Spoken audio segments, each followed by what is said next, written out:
નમસ્કાર દોસ્તો, જય હિન્દ અને ઇન્સ્પાયર ગુજરાતના આ ડિજિટલ પ્લેટફોર્મ પર આપ સૌનું હાર્દિક સ્વાગત છે. દોસ્તો, આજના સેશનની અંદર એક એવી ન્યૂઝની ચર્ચા કરવી છે કે જે આપણા દેશને પણ હચમચાવી નાખે. વાત કરવી છે નેપાળની અંદર, અને નેપાળની અંદર એક રીતે તખ્તા પલટ એ થઈ ગયો છે. આમ તખ્તા પલટ તો કહી શકાય, પણ નેપાળની અંદર એટલો બધો રોષ ભભૂકી ઉઠ્યો છે કે જેના કારણે આજે નેપાળનું સંસદ ભવન એ પણ સળગી ઉઠ્યું. નેપાળની અંદરના પ્રધાનમંત્રીનું રાજીનામું પડી ગયું અને નેપાળની અંદરની જે કેબિનેટ, નેપાળના જે નાણામંત્રી છે, નેપાળના અલગ અલગ મંત્રીઓ, એને લોકો દોડાવીને એ મારી રહ્યા છે. નેપાળના પૂર્વ નાણામંત્રીની વાઇફ અને એ પત્નીને જાહેરમાં સળગાવી રહ્યા છે. તો વાત એ જ કરવી છે કે નેપાળની અંદર આ જેન્ઝી પ્રોટેસ્ટ છે શું? શા માટે આ જેન્ઝી પ્રોટેસ્ટ એ નેપાળની અંદર થઈ અને શું એવું કારણ હતું કે નેપાળની અંદર આ પ્રકારે જેન્ઝી પ્રોટેસ્ટ છે એ થઈ? તો દોસ્તો, આવો વાત કરીએ તો અત્યારે હાલ જે આપણે વાત કરીએ છીએ કે નેપાળની અંદર અત્યારે નેપાળના પ્રધાનમંત્રી કેપી ઓલી એમનું રાજીનામું પડી ગયું છે. નેપાળની અંદર યુવાનો રસ્તા ઉપર છે. નેપાળની અંદર અત્યારે ભયંકર તારાજી એ સર્જી રહ્યા છે. લો અને ઓર્ડર જો ખાલી એ એક દિવસ માટે પણ જો હટી જાય અને શું પરિસ્થિતિ થાય તો એનું આ સ્પષ્ટપણે ઉદાહરણ છે. આપણે આ જ પ્રકારની સિચ્યુએશન છેલ્લા થોડા સમય પહેલા ગયા વર્ષે એ બાંગ્લાદેશની અંદર પણ જોઈ.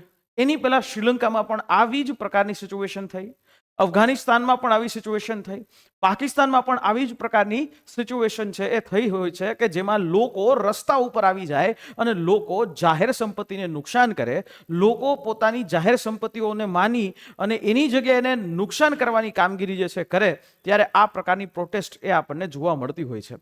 હાલની અંદર જ્યારે હું વાત કરી રહ્યો છું ત્યારે નેપાળની સંસદ છે એને આગની અંદર ભભૂકી રહી છે.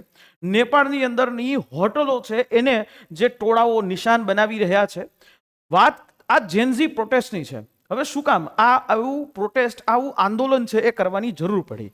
Gen Z movement. હવે તમને એમ થશે સાહેબ આ જેન્ઝી શું છે?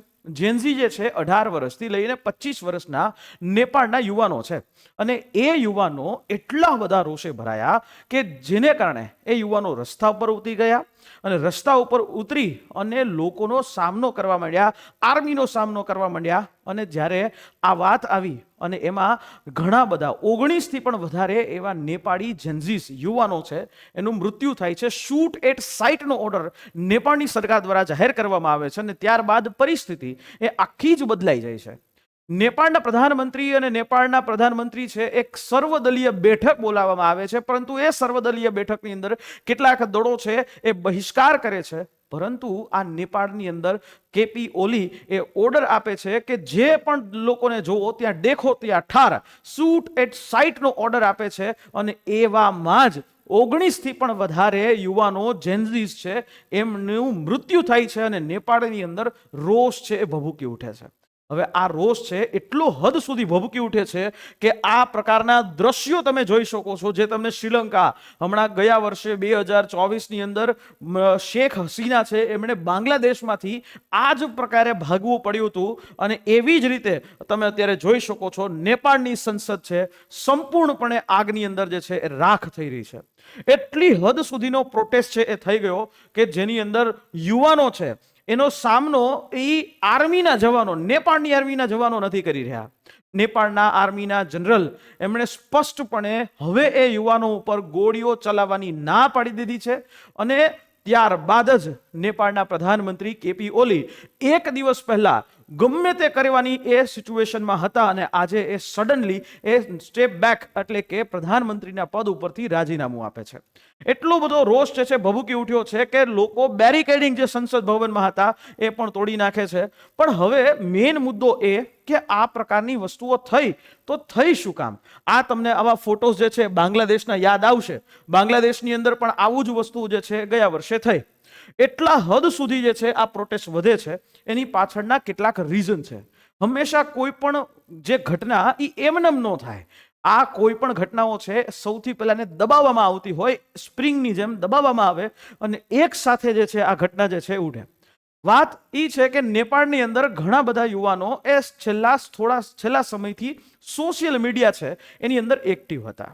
હવે નેપાળની ગવર્મેન્ટે અચાનક ધોરણ, હું તમને કહીશ કે નેપાળની ગવર્મેન્ટ જે છે એ અચાનક નેપાળની ગવર્મેન્ટે જે સોશિયલ મીડિયા એપ્સ, અમેરિકી સોશિયલ મીડિયા એપ્સ જેમ કે ટ્વિટર એટલે કે એક્સ, ફેસબુક, ઇન્સ્ટા, આ બધા ઉપર બેન કરી દેવામાં આવ્યો. હવે સરકારે એવું કીધું હતું, પહેલા તો આ 26 અલગ અલગ સોશિયલ મીડિયા એપ્સ છે એની જે કંપનીઓને સરકારે નોટિસ મોકલી અને એવી વાત કરી હતી કે તમારે તમારો કોઈ એક ઓફિસર છે નેપાળની અંદર, તમારે એક ઓફિસ બનાવવાની રહેશે, ત્યાં ઓફિસર છે એ બનાવવાનો રહેશે. છેલ્લા થોડા ઘણા સમયથી લગભગ 2 થી 3 વર્ષથી નેપાળની અંદર ભ્રષ્ટાચારના બનાવો છે વધી રહ્યા છે. એટલે લોકો પોતાનો રોષ છે એ ઉઠાવી રહ્યા છે સોશિયલ મીડિયામાં, પોતાનો રોષ ઠાલવે છે એ સોશિયલ મીડિયામાં, એક્સ પ્લેટફોર્મના માધ્યમથી અથવા ફેસબુકના માધ્યમથી અથવા તો કોઈ બીજા ઇન્સ્ટાગ્રામના માધ્યમથી. હવે આ સડનલી આખી બેન થઈ જાય એટલે લોકો છે એનો રોષ એ ભભૂકી ઉઠ્યો કે એક તરફ નેપાળની અંદર લોકતંત્રની વાત થાય છે ત્યારે સરકાર જ એ અમારો અવાજ છે એ દબાવી રહી છે અને એના માટે પ્રોટેસ્ટ કરવા માટે યુવાનો છે એ પોતાના ઘરની બહાર નીકળે છે.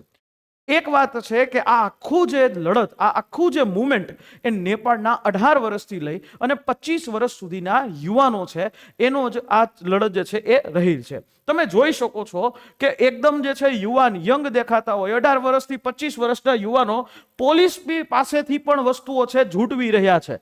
તમે એટલી બધી અરાજકતા છે કે આ રીતે તમે જોઈ શકો છો નેપાળની જાહેર સંપત્તિઓ છે એને લોકો નુકસાન પહોંચાડી રહ્યા છે.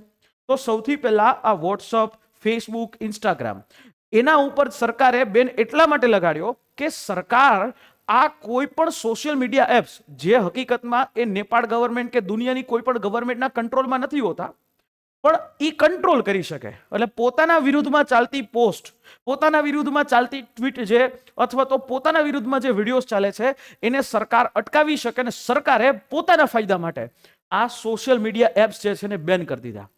બેન તો કરી દીધા પણ એની એક નેગેટિવ ઇફેક્ટ એવી આવી કે તરત જ યુવાનો છે ભભૂકી ઉઠ્યા કે એક તરફથી તમે અમારો અવાજ દબાવો છો, કેટલા સમયથી ભ્રષ્ટાચાર કરો છો. અહીંયા વાત નેપો કિડ્સની પણ આવે છે. હવે અહીંયા એમ થશે તમને, સર નેપો કિડ્સ એટલે કોણ? જે પણ આ નેતાઓ છે, જે પણ સત્તાધારી પાર્ટીઓના જે બાળકો જે અવારનવાર આવા સોશિયલ મીડિયા ઉપર ખૂબ જાજરમાન લક્ઝરિયસ લાઈફસ્ટાઈલ છે એ જીવતા હોય છે અને એના કારણે આ જ રીઝનને કારણે જ્યારે નેપાળની અંદર લોકો છે ભૂખે મરી રહ્યા છે ત્યારે એના લોકો ભ્રષ્ટાચારના માધ્યમથી અલગ અલગ દેશોમાં ભણી રહ્યા છે. આ વાત છેલ્લા ઘણા સમયથી સોશિયલ મીડિયાના ઉપર ચાલતી હતી. છેલ્લા 4 વર્ષની અંદર નેપાળની સરકારની અંદર 3 સૌથી મોટા એક કૌભાંડો થયા. એક તો જે કૌભાંડ 54,600 કરોડનું હતું, એક ઓરિએન્ટલ કોઓપરેટિવ કૌભાંડ 2023ની અંદર એ 13,600 કરોડનું હતું અને કોઓપરેટિવ કૌભાંડ 69,000 કરોડ, અંદાજિત 70,000 કરોડનું કૌભાંડ નેપાળની સરકાર દ્વારા એ કરવામાં આવ્યું અને આ વસ્તુ પણ એ સમાવેશ થઈ. ત્યાર પછી છેલ્લા 5 વર્ષની અંદર નેપાળની અંદર 2020થી લઈને 25 સુધીમાં લગભગ 3 એવા પ્રધાનમંત્રી બદલી ચૂક્યા છે અને બધા જ પ્રધાનમંત્રીઓ પોતપોતાના ફાયદાના લીધે, પોતપોતાના ફાયદાને અંતર્ગત નેપાળની જનતાને ચલાવી રહ્યા હતા. આ એ તમામ દેશોને માટે પણ એક મેસેજ છે કે જે પણ પોતાની જનતાને કીડા અને મકોડા સમજી રહી છે, જે પણ નેતાઓ, આ નેતાઓને પણ આ ચોક્કસથી સંદેશ છે. આમાંથી ભારતની સરકારે પણ આ ઘટનામાંથી સંદેશ લેવાની જરૂર છે કે જ્યારે રોડ અને રસ્તાઓ કૌભાંડો જે થાય છે ત્યારે લોકો, પબ્લિક બધું જોતી હોય છે અને આ જ પબ્લિક જો એ સમય આવે તો તમને સત્તા ઉપરથી નીચે પણ ઉતારી શકે છે. નેપાળની અંદર બેરોજગારીનો દર એટલો બધો વધી ગયો છે. નેપાળની અંદર લગભગ 10%થી પણ વધારે લોકો છે એ બેરોજગારો છે અને 20%થી પણ વધારે લોકો છે જેની પાસે એ 20%થી વધારે લોકો પાસે જે આવક જે છે અને જે હોવી જોઈએ એના કરતાં ઓછી સંપત્તિ છે. એટલે એમ સમજી લ્યો કે નેપાળના જે લોકો છે બેરોજગાર છે, કામ વગરના બેઠા છે, બધાય પોતાનું ધ્યાન સોશિયલ મીડિયામાં લે છે અને સોશિયલ મીડિયા જેની પાસેથી છીનવી લ્યો તો સ્વાભાવિક છે આ રોષ છે એ ભભૂકી ઉઠે. અને સાથે સાથે આ જ રીતે અમેરિકા છે અને નેપાળની આ સરકાર ઘણી વખત અમેરિકાના દબાવમાં આવે, ઘણી વખત ચાઇનાના દબાવમાં આવે, ચાઇનાના દબાવમાં આવીને ભારત સાથે વેર કરે. આજ નેપાળના પ્રધાનમંત્રી કેપી ઓલી પોતાના કાર્યકાળના સમય દરમિયાન ક્યારેય પણ ભારત નહોતા આવ્યા. અને આ એ જણાવે છે કે નેપાળ ચાઇનાના દબાવમાં છે. નેપાળની અંદર ટિકટોક બેન નહોતું કર્યું, ટિકટોક ચાઇનીઝ કંપનીનું છે, પણ બીજા બધા અમેરિકી એપ છે એ બંધ કરી દેવામાં આવ્યા. શું કામ? સરકાર એને પોતાની કઠપૂતળી જે છે કરવા માંગતી હતી. સરકાર ઈચ્છે ત્યારે લોકોનો અવાજ દબાવી જાય, આવું થતું હતું. આ પ્રકારને કારણે આ વસ્તુ થઈ. હવે આવી જ રીતે ભારતની સાથે છેલ્લા ઘણા સમયથી એ ભારતની સાથે નેપાળનો રસ્તો છે, સંબંધ છે, એ બગડતો હતો. આપણે જ છીએ કે નેપાળને તમામ વસ્તુઓ પ્રોવાઈડ કરતા રહ્યા છીએ. અને આજે આ જ નેપાળના લોકો, જેને આપણે રોજગાર પણ અહીંયા ભારતમાં આપી રહ્યા છે, પણ તેમ છતાં ભારત સાથે નેપાળ સંબંધો થોડા સમયથી વણસી રહ્યા હતા. ચાઇનાની ખભા ઉપર રહી અને ભારત ઉપર ગોળી ચડાવી એ કોઈ દિવસ એ એક્સેપ્ટેબલ નથી. પ્રધાનમંત્રી સાહેબ પણ આ આખી સમગ્ર સિચ્યુએશન ઉપર પોતાની સ્થિતિ બનાવી રહ્યા છે, જોઈ રહ્યા છે અને અપીલ પણ કરી રહ્યા છે કે હિંસાનો જે છે ત્યાગ કરવો જોઈએ, યુવાનોનું જે મૃત્યુ થયું છે એ ન થવું જોઈએ.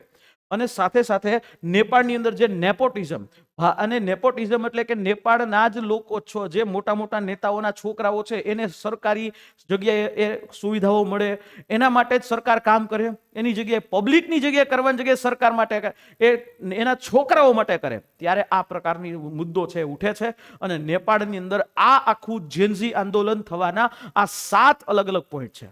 આ જેનઝી આંદોલન એ થયું અને એટલું હિંસક થયું કે નેપાળના પૂર્વ જે નાણામંત્રી છે એમની પોતાની વાઇફ એને બર્ન કરવામાં આવે છે, એટલે કે એને સળગાવવામાં, જીવતા સળગાવવામાં આવે છે. આ આંદોલન એટલી હદે થયું કે નેપાળની અંદરના જે પૂર્વ ડેપ્યુટી પ્રાઇમ મિનિસ્ટર એને દોડાવીને ગલીઓ, નેપાળની ગલીઓમાં જે છે મારવામાં આવે છે. અને એની સાથે સમગ્ર જે કેબિનેટો છે એને ઘણી બધી જગ્યાએ રોકવામાં આવે છે. અને જે હાથમાં આવ્યા એ બધા જ સરકારના કોઈ પણ નેતાઓને છે મારવામાં આવે છે. આ મેસેજ એ સમગ્ર લોકતંત્રની અંદર જે નેતાઓ પોતાના જે માટે, પોતાના સ્વાર્થ માટે જે જનતાનો ઉપયોગ કરે છે એ સમગ્ર લોકો માટે છે. આ ઘટનામાંથી આપણે પણ શીખ લેવા જેવી છે. ભારતની અંદર પણ ઘણા બધા પ્રશ્નો છે, રોડ છે, રસ્તા છે, એજ્યુકેશન છે, બેરોજગારી છે. સરકારે એની માટે પણ કામ કરવાની જરૂર છે, કારણ કે એ દિવસો તો પછી દૂર નથી કે જ્યારે આ જનતા જે લોકતંત્રની અંદર એ ભગવાન છે, એ જ જનતા, એ જ ભગવાન એને એ સત્તાના તાજ ઉપરથી નીચે ઉઠાડી શકે છે. નેપાળની અંદર તમે જોઈ શકો છો એ હદ સુધી જે છે એ આ કામ થાય છે. સાથે સાથે નેપાળનું આ યુથ કે જે પોતે પોતાની છાતી ઉપર ગોળી ખાય અને આ આખી મુવમેન્ટ જે કરવામાં આવે છે, ઘણા બધા અમેરિકન અને ઘણા બધા વિશ્વના મીડિયાઓનું એવું કહેવું છે કે જે 26 અમેરિકન જે બેન કરવામાં આવી એપ્સ, અને એ અમેરિકન એપ્સ હતી, અને એના કારણે અમેરિકાએ જ એનો સીધો કે આડકતરી રીતે સંબંધ આ મુવમેન્ટની સાથે હોય એવું લાગી રહ્યું છે. એટલે આવી રીતે આ કામ જે છે થઈ શકે એવું લાગી રહ્યું છે. તમે જોઈ શકો છો કે કેપી શર્માના, એટલે કે પ્રધાનમંત્રીનું આવાસ એને સળગાવી દેવામાં આવે છે. પ્રધાનમંત્રીના માટે કામ કરનારું મીડિયા સળગાવી દેવામાં આવે છે. અહીંયા એ ગોદી મીડિયાને પણ સમજવું પડશે કે સમય આ ફરતા વાર નથી લાગતી. બરાબર, ફાઇનાન્સ મિનિસ્ટર બિષ્ણુ પ્રસાદ મુંડેલ, અને એને તો દોડાવીને મારે છે. આ એમની વાઇફ છે એને પણ મારવામાં આવે છે. એટલે અહીંયા નેપાળના આ યુથ છે, આ જેન્ઝી મુવમેન્ટ છે, એની કેટલીક માંગો છે. સૌથી પહેલી માંગ એ છે કે એજ લિમિટ એ જાહેર કરવામાં આવે. આ બધા પોલિટિકલ લીડર્સ છે એ 65 વર્ષની ઉંમર સુધી જે છે એ સેવા કરી શકવા જોઈએ, પછી બીજાને ચાન્સ આપવો જોઈએ. આ વસ્તુ ભારતમાં લાગુ કરવાની જરૂર છે. તમને ખ્યાલ છે કે વચ્ચે 75 વર્ષ થઈ જાય અને પછી જે છે કાંઈ ન થઈ શકે, અને જનરલી આપણે તો રાષ્ટ્રપતિ 75 વર્ષે થતા હોય એવું થતું હોય. મોહન ભાગવતજીએ, RSSના પ્રમુખ સાહેબ, એમણે વાત કરી હતી કે 75 વર્ષ પછી ઓટોમેટિકલી રિટાયરમેન્ટ લઈ લેવું જોઈએ, જેથી બીજાને ચાન્સ મળે. એવી જ રીતે નેપાળનું આ જેન્ઝીસ, વિચારો, આ નેપાળના જેન્ઝીસ છે એ ડિમાન્ડ કરી રહ્યા છે કે 65 વર્ષ પછી નેપાળની અંદર કોઈ પણ નેતા એ પોતે પદ ઉપર ન હોવો જોઈએ. સાથે સાથે લોકલ લીડર્સ છે, એની સાથે એક લોકલ ગવર્નન્સ છે એ હોવી જોઈએ, અને ઇન્ડિપેન્ડન્ટ લીડર્સ જે છે એ પણ એને સરકારની અંદર કામ કરવાનો મોકો મળવો જોઈએ. ડાયરેક્ટ ઇલેક્શન પ્રાઇમ મિનિસ્ટરનું કરવું જોઈએ, જે પહેલા નહોતું થતું. બરાબર, અહીંયા તો સીધે સીધું ડાયરેક્ટ લોકો જે એ પ્રાઇમ મિનિસ્ટરને, પ્રધાનમંત્રીને ઇલેક્શન કરી શકવા જોઈએ. એક એન્ટી કરપ્શન બોડી છે, એક સંસ્થા છે, એક એજન્સી છે એ બનાવવી જોઈએ. અને જેટલા પણ લોકોએ આ નેપાળના 19 થી પણ વધારે યુવાનો મરી ગયા, એમના ઉપર શૂટ એટ સાઇટનો ઓર્ડર આપ્યો, એ બધા જ જે અધિકારીઓ, એ નેતાઓ, એના ઉપર ચોક્કસથી કાર્યવાહી થવી જોઈએ અને પોલિટિકલ ટ્રાન્સપરન્સી જે છે એ લઈ આવવી જોઈએ. ખાસ કરીને જે નેપોટિઝમ છે એ અહીંયા બંધ થવું જોઈએ. કોઈ પણ નેતાઓના છોકરાઓ, કોઈ પણ નેતાઓના ભાઈ ભત્રીજા કે કોઈને પણ સરકારમાં ચાન્સ ન મળવો જોઈએ. એ કોઈ પણ રીતે સરકારની અંદર એ પોતે ભાઈ ભતીજાવાદ એટલે કે ભલામણવાદ જે છે એ ન કરવા જોઈએ. આ માંગ છે. યુનાઇટેડ નેશન્સના સેક્રેટરી જનરલને પણ આ લોકો લખે છે કે ભાઈ તમે ઇન્ટરવીન કરો, તમે હસ્તક્ષેપ કરો કે જેથી કરીને નેપાળને ફરી પાછું જે છે બેઠું થઈ શકે. પણ તમે આ પ્રોટેસ્ટની જે હદ જોઈ શકો છો કે જે પાર્લામેન્ટ બિલ્ડિંગ્સ, પ્રધાનમંત્રી આવાસ, બધી જ વસ્તુ તહસ નહસ છે કરી દીધી છે. એટલે આ કેના જેવું છે કે જ્યારે પબ્લિક છે એ વિફરે ત્યારે તમામ વસ્તુઓ છે એ શક્ય છે. કોઈ પણ પ્રકારની હદ હોતી નથી. અરાજકતા છે એ ચોક્કસથી ફેલાઈ શકે છે.